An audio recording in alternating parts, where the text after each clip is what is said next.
Hello everyone, this is Serious Trivia. Welcome back to another episode of our Art of War Guide series where we'll cover everything battle related for Total War 3 Kingdoms.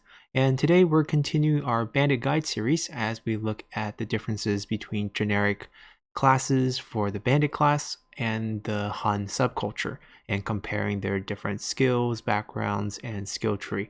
So, continuing on with our classes, we are on to the Vanguards this week. And this one's going to be fairly easy because the Vanguard skill tree for the Han faction is filled with combat skills. So since the replacement skill for the bandits mainly on administrative ones, there's not going to be that many differences between a Vanguard that is Han subculture or a bandit subculture. But the background's still going to be very different. So let's start there. So once again, there are going to be 5 different generic backgrounds for the Vanguards belonging to the Bandit subculture, and they are the Town Drunk, Escaped Convict, Murderer, Pillager, and Avenger. And some of these are actually quite interesting, starting with the Town Drunk, which is the first background I've ever seen that has a net skill of 0. You get 10 points of Resolve, 10 points of Instinct, but lose 10 points of Cunning and 10 points of Authority. And if you think about it, for a Vanguard character, this doesn't hurt you that much because you don't need cunning for ammo count or for loot, and you don't need authority for morale and faction-wide satisfaction. If you're just combat driven and focused, you get extra health and you get extra melee attack and you get 20 points of it, whereas usually you only get 15 points for generic characters. So even the net value is actually 0. I think the points are placed in a good stat category for the Vanguard, so it's actually not as bad as it seems. The additional bonus is immune to scare, which is good. Then for the Escaped Convict, you get 10 points of expertise, 5 points of instinct, so quite low on the instinct count for Vanguard, but expertise is very useful. You get 25% chance of evading capture post-battle. I feel like that's mostly useless. It's more thematical because you have Escaped Convicts, so they're good at escaping. Melee evasion from expertise also goes along with the escape theme here. And then we have Murderer, the raw 15 points of instinct. This is probably the strongest one and the one you probably want on your general because you also get scare on top of that. Then for the Pillager, this is the one that you want if you are thinking about getting a lot of bandit income from battling. In this case, post-battle loot. You get 25% here. You get 10 points of expertise, 5 points instinct. Once again, pretty good stat for combat-related boost. You get melee evasion and you get base damage increase.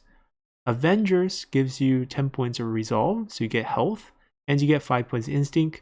And then you get -3 morale for enemy armies in local county. So if you guys remember from our strategist guide a week ago, we talked about a skill that they had where you can reduce 2 points of morale for enemy armies in local county.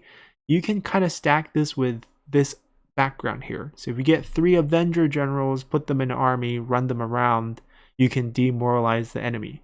And if you can combine that with Night Battle, which Vanguards for the Bandits actually have on their skill tree, you can actually punish the enemy morale by quite a big chunk. And also you can combine it with murder stats that could scare or other ability that give you scare to kind of beat the enemy without killing their health, but rather by killing their morale. So these are all very powerful backgrounds compared to some of the other bandits we have seen so far because they're all very focused on combat because Vanguard is such a class. Then, taking a look at the skill tree differences, if we take a quick glance at the Han skill tree versus the Bandit version, you see that most of the skills are essentially the same. There are 3 skills on the bottom right corner, which are different, and obviously we start our discussion with the active ability on the far right side, which is always the one that gets replaced for Bandit subclass. Here we lose Roar of the Beast for targeted strike. So Roar of the Beast is quite useful because it causes an 18-point hit to morale in a 50-meter range for 15 seconds on a 60-second cooldown. So this is a very good AoE morale hit, and morale hit, as we've been talking about, is quite effective in battle. But the trade-off here is you get a new ability called Target Strike. That's a melee attack. It's an active ability that you use to deal damage. And when you deal damage to a target, they lose 15 points of morale, they get 30-second increase to cooldown of all their abilities, so it turns off their ability usage and it does very small amount of splash damage. So this is a dueling ability. This is kind of a mix of the hamstring strike that the champions can use and kind of the roar of the beast effect with the morale hit, but it's a single target morale hit. It lasts the same amount of time for a smaller value, but a much shorter cooldown, 30 seconds. So you can use this on much faster pace, 45 seconds to use versus 75 seconds to use, because you have to take the duration into consideration before the cooldown. So obviously this is designed to target generals, but you can use this on units as well, because the morale will still carry over. The cooldown ability wouldn't apply to most units, so that doesn't really affect them. But the morale hit is less than the 18, but 15 is comparable, and you can use this on much shorter cooldown. It's not AoE, single target, so it's weaker there, but you gain the additional flexibility of using these generals in duels and shutting down enemy generals' abilities. Then moving down, we have a replacement for dignity, and opposite dignity here is shamelessness. And we get the same amount of instinct, and instead of discipline, which makes our units less likely to rout and more likely to recover from morale issues and also faction support, we get additional post-battle loot income when present. So they just have to be on the battlefield for you to increase your post-battle loot. We talked about how to gear your economy potentially for a battle-focused economy here, focused on getting loot. And by loot here, we mean money after battle, not the loot as in military supply, which is the second bonus here. You get 10 loot in enemy territory when commanding. So this would help if you're having a raid army to gather loot and come back to do share the spoil.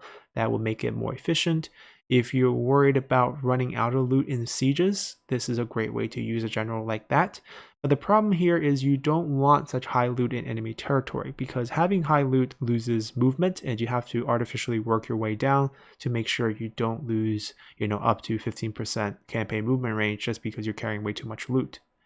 Then moving to the left, we lose clarity and get obfuscation, which gets you the same authority points, but here is where you get night battle for the bandit faction. And this is the only skill that can give you night battle. It's available on a few classes, but not on the typical strategist class that you would associate night battle with for the Han faction. And you're giving up some administrative bonuses like building upkeep, you're getting up some line of sight for your army, but instead you're getting this night battle. And the other bonus for spying is a faction-wide boost for additional cover if this character happens to be your Prime Minister, heir, and faction leader. That's a rare bonus to see a faction-wide bonus for a bandit skill. And I don't think it's terribly useful, but it's nice to have. Mainly you're getting this for night battle. Then, moving on to our last skill that is actually different, because this is going to be a really short guide. We have Passion replaced with Rapacity, which has the same 8 points of Instinct. You don't unlock the assignment for Conscription. You don't have the 25 additional melee damage for Shock Cavalry, which I always thought wasn't that useful as a unique skill for the Vanguard, because most of the damage on Shock Cavalry comes from the charge, and for a lot of Shock Cavalry that use spears, so most of the damage is actually on armor piercing, so the melee damage actually doesn't really matter that much. Instead, we now get 25% income from looting settlements. So instead of looting post-battle, these are for settlement battles. So instead of open field fights, these applies when you siege down a settlement. You still get paid post-battle, and here you can increase that amount by another 25%. It'll also increase the rate of wall and settlement damage during sieges when commanding.